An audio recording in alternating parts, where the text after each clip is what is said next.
Team Go Rocket leader and Cyndi Lauper's forgotten love child, Arlo. I mean, come on, it looks possible, doesn't it?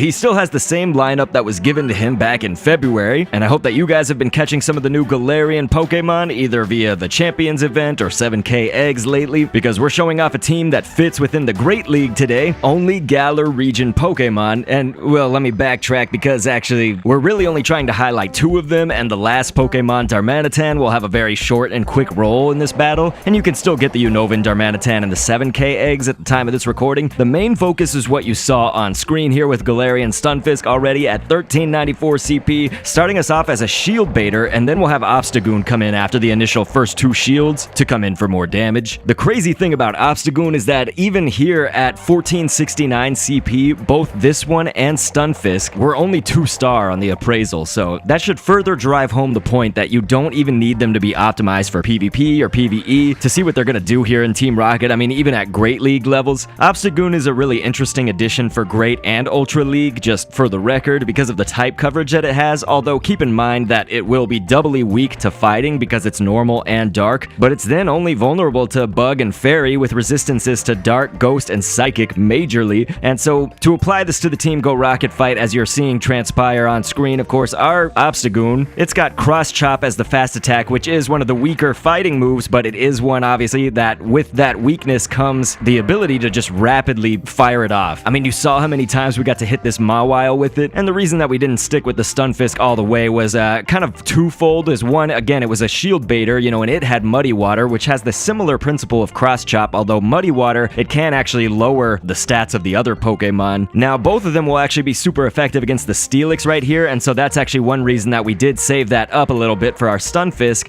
Obstagoon, we're gonna have a little bit more power with just having Counter as the fast attack. That's a really, obviously, good fighting fast move. We're getting a lot of super effective damage off here, doing a lot to this Steelix. I mean, Steelix is obviously a bulky opponent right here, doing a lot of damage, of course, too, with that Dragon Tail attack, and so we don't fully want to lose our Obstagoon. I actually got a little bit closer than I wanted to, but we still have a charge move right here. So the other thing about it, though, was switching it out did cause a little bit of extra stagnation period. So we talk about this in basically every Team Go Rocket video that I do, but I think it bears repeating for anybody that's new to them, is essentially, oh god, dang it, the Steelix got off a charge attack. I was actually hoping to defeat it without having to use my own charge move so that I could save that up for the next opponent, but unfortunately Steelix was on its last hit, the very last hit, and got off that charge move, so we'll actually use this against the Scizor, which is coming up next, and use our Muddy Waters. But essentially, what I was gonna say is that if you are new to Team Go Rocket fights, or you want to hear this, you should always employ this strategy and know that whenever you use a charge move, or whenever they use a charge move, the Team Go Rocket Pokemon, Scizor in this case, is going to stand still for about 3 seconds. This equates to 5 turns, actually, if you want to look at it that way. And if you switch out Pokemon, like either manually switching or if they faint, that's another thing that'll cause the Team Go Rocket side to stand still. So you probably saw at the beginning of the fight, something that we could replay if we need to, is just that, you know, we started off with the Stunfisk. Okay, we baited out the 2 shields really quickly because Muddy Water, and again, having Mud Shot as its fast attack, just very similar to Counter, it just generates energy so fast. And so Muddy Water not really requiring much, we could get out those shields off the Mawile really quickly, and then we wanted to do a little bit more damage, but we also wanted to make the Mawile stand still. So we had done a charge move on that second shield, waited for about 2 to 3 seconds, and then did the switch, and that created, you know, a total of like 6 or 7 seconds that Mawile just was standing completely still. Didn't have a chance, man. So this Darmanitan, it actually has Fire Fang as the fast attack. Now this Darmanitan is sort of like bait, I would say, in that we ran out of our protection shields right here, so you're seeing that Scizor is going to use Night Slash. That's the move that it's using right there. So it is going to knock out our